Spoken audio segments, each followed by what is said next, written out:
Shalom, shalom. Giving honor and praise to the Most High, the Creator and the Maker of heaven and earth. My name is Yeshaya Yisrael of the tribe of Dan of the nation of Israel. This is a part one of a part two series, brothers and sisters, in regards to us speaking concerning the Jewish man. Next slide. In the past, I stated that there was no Hebrew way to say Jew. Often, when this statement is made, many people say, yes, there is a word for it, Yehudi. We will go over history, language structure, and scriptures to show that there is no Hebrew word for Jew. Jew,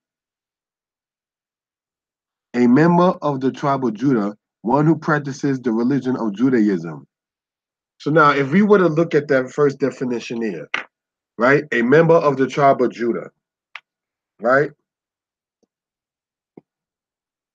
Are many of them around today? Taking it outside of what we say as the quote unquote black Hebrew Israelites. According to this first definition, it says a member of the tribe of Judah. So my question is, are those who fit that first definition around? Then it says one who practices the religion of Judaism. Well, according to that, that's what that person is saying. It should be noted that the word Jew is not in the Torah. The same is true of the word Judaism. Thus, anybody can be a Jew by definition. According to the Jewish Encyclopedia, the religion of Judaism as practiced today is quite different than the Judaism of the Old Testament. Mori Yeshaya presents his case, part one. All right, what you're looking at right here, brothers and sisters, it says Dani. Now let's pay attention to the fact that we got a yod there. Drop off the no yod, you just got Don. You got a yod here, Zebuloni, Zebulonite, Mitzri, Egyptian. Again, the yod.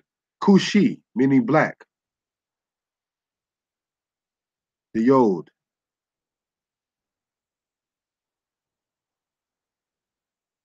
The yod. The yod. That shows the possession or ite in the English. We see the E or I pronounced as E are in all of those. The E signifies the it or in English. It is an English suffix meaning belonging to, and is an English suffix meaning belonging to. Thus, we can say Brooklynite, one who resides in Brooklyn, a native of Brooklyn. The E in most cases in Hebrew signifies possession. This is shown by the Hebrew letter Yod. The word Jew or Jews does not fit those categories. When we read Jew in the Tanakh in the Old Testament, the Hebrew says what it says, Yahudi.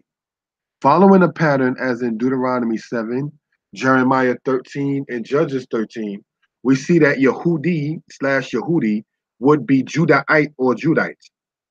Hebrew, a Semitic language of the Afro-Asiatic family, the language of the ancient Hebrews. And this is a source that's coming from Random House Dictionary of the English Language Unabridged Edition. Next slide. The letter Shin. It should be noted that Sem is the Greek transliteration of the Hebrew word Shem. In Genesis, there is no sh, sh syllable. In Hebrew, we say a syllable for sh. Let's show what I'm talking about. When you look at this thing here, like the alpha, beta, gamma, delta, and so forth, there is no letter set aside that has the sh. So they had to sit there and transform or transliterate without that particular aspect. And in that, there still is the aspect from the Hebrew to the Greek. Greek doesn't have a sh, so you don't see sh, you see sem. There's an s, there is no sh in Greek. Next slide.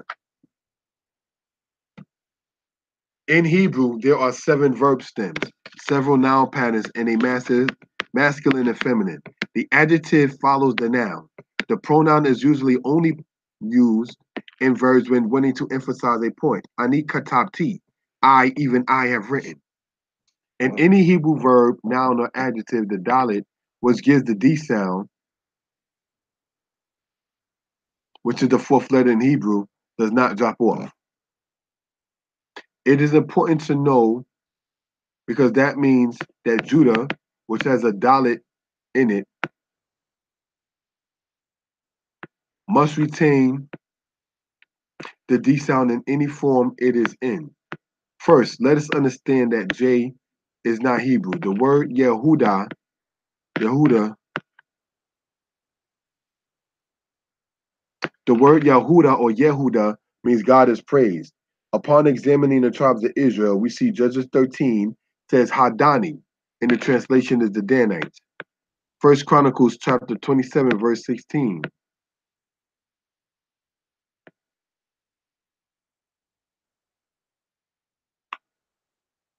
Judges chapter 12, verse 11. Zebulani, which means Zebulonite. So this is just saying we want to point out for edification purposes.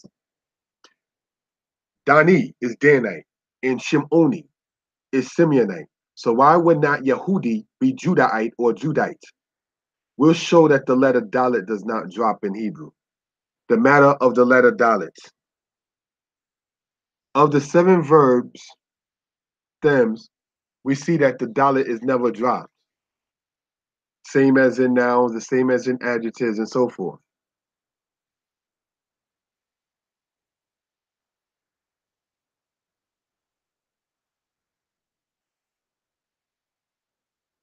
The letter Dalet is at times moved to a later part of the word. The 7th stem is the Hipa'el, sometimes treated as the 5th stem. The Dalet is moved to a later part of the word when a Zadeh, TZ sound in Hebrew is present.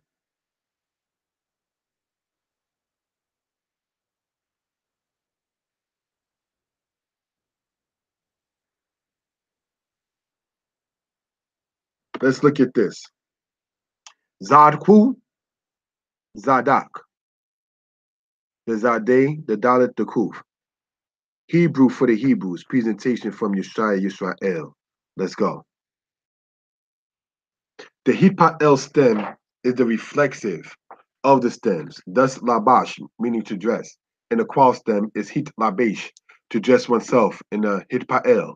It is the reflexive. Somebody is doing an action to himself or herself. Zadak means to be right in the Qual stem, and Hitadek Hipa'el stem, meaning to justify oneself.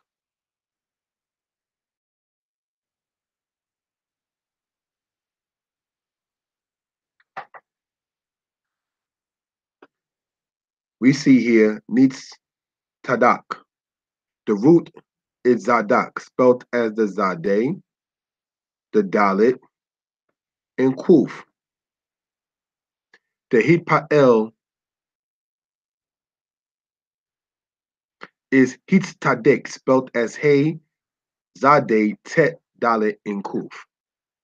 So we want to emphasize in the Hitpa'el stem, sometimes it doesn't take the Hey or the Mem prefix, and then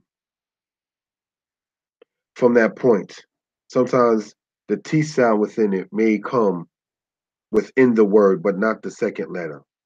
All right? The Hipa'el stem, in this case, switches the verb spelling. So the Zadeh has a tet before the next root letter, which is the Dalet. Nope. The Dalet is still there in the word. It does not drop. In verbs or in nouns, it does not come off.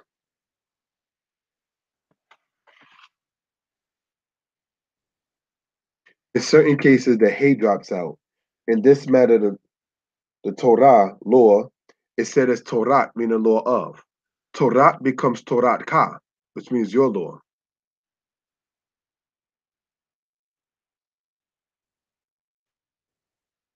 The hay drops in nouns when showing possession. So Torah becomes Torat, wife of. Torat Ka, your wife. The matter explained about the hay in the possession. All right. So here you see the hay right here. Then you see it in possession. And then you really see it here in profession. All right. So that's where the distinction comes into play at. All right.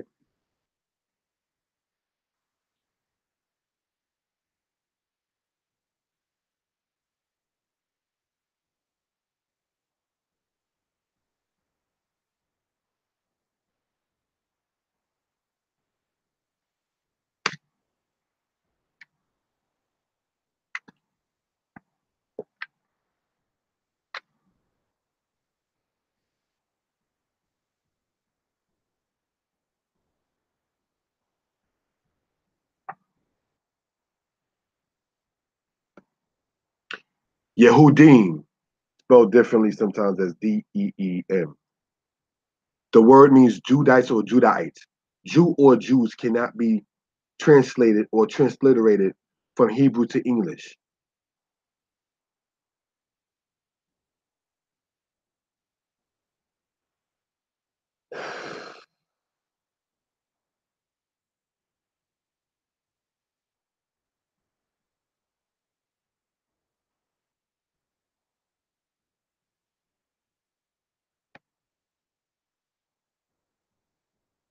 During the Babylonian conquest of Judah, mind you, Jehoiachin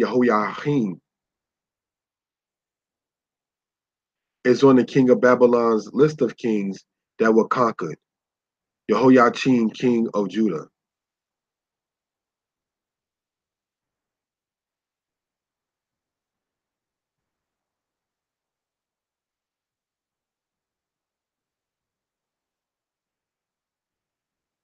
Next slide. Giving honor and praise unto the Most High, the creator and the maker of heaven and earth. There will be a part two to this tomorrow night. Stay tuned to this channel for the timing of such. Shalom.